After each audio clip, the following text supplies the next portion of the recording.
The Obama administration truly was the most corrupt in history. It was in fact a criminal conspiracy on multiple levels. It was his former Secretary of State, Hillary Clinton, along with Democratic National Committee, that funded the so-called Christopher Steele dossier, which became the basis for the administration's spying on the Trump campaign and later presidency. The Obama administration's efforts to destroy the Trump campaign sought to ensure Clinton's election, preserving both Obama's legacy and the continuance of the combination in power. It was his vice president, Joe Biden, who extorted the firing of the Ukrainian top prosecutor investigating corruption in the company for which his son worked. He did so using taxpayer funds and apparently had the backing of Obama. I remember going over convincing our team, or others too, convincing us that we should be providing for loan guarantees. And I went over, I guess, the 12th, 13th time to Kyiv, and I was supposed to announce that there was another $1 billion loan guarantee. And I had gotten a commitment from Poroshenko and from Yatsenyuk that they would take action against the state prosecutor, and they didn't.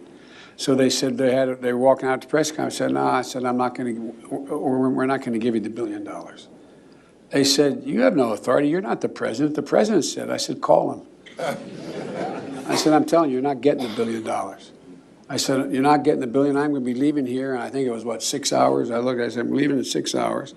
If the prosecutor's not fired, you're not getting the money. Well, son of a bitch.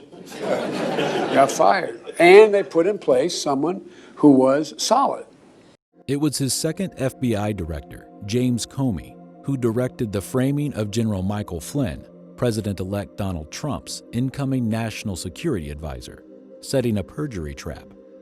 General Flynn was accused of lying and forced to plead guilty, even though Comey and the FBI knew of his innocence. You look at this White House now, and it's hard to imagine 2 FBI agents ending up in the sit room. How did that happen? I sent them.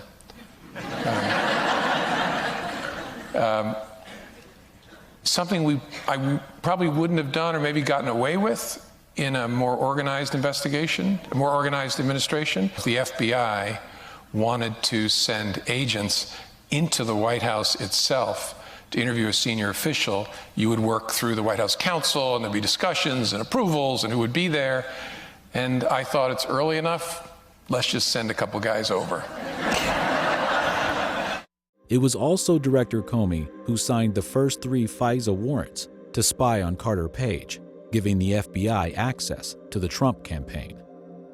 Deputy Attorneys General Sally Yates and Rod Rosenstein also signed FISA warrants. Andrew McCabe, the FBI's deputy director, also signed a FISA warrant and assisted in the framing of General Flynn. Robert Mueller was appointed by President George W. Bush and continued to serve under President Obama. He was appointed special counsel to the Justice Department by Deputy Attorney General Rod Rosenstein to investigate any links and/or coordination between the Russian government and individuals associated with the campaign of President Donald Trump, and any matters that arose or may arise directly from the investigation.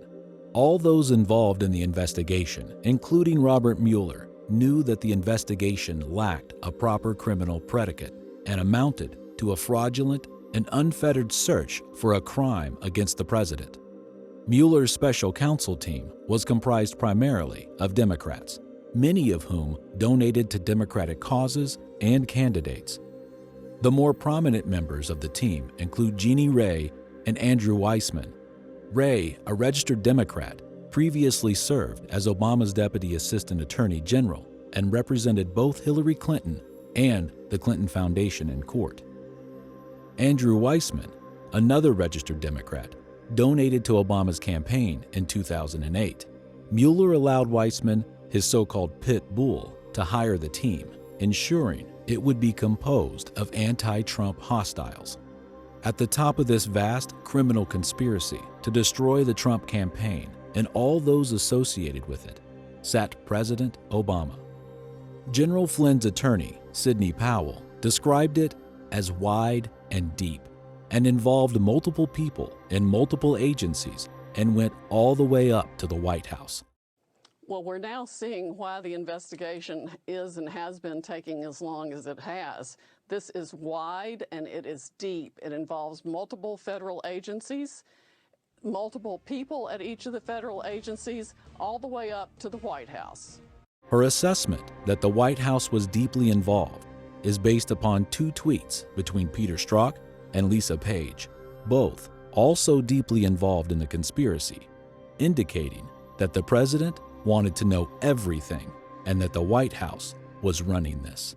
Oh, what did Joe and Barack know and Rice know and let's see, Loretta Lynch know? And when did they know it? Why did Susan Rice go back 2 weeks later? The White House is running Barack all of said this. do everything by the book. Remember those tweets?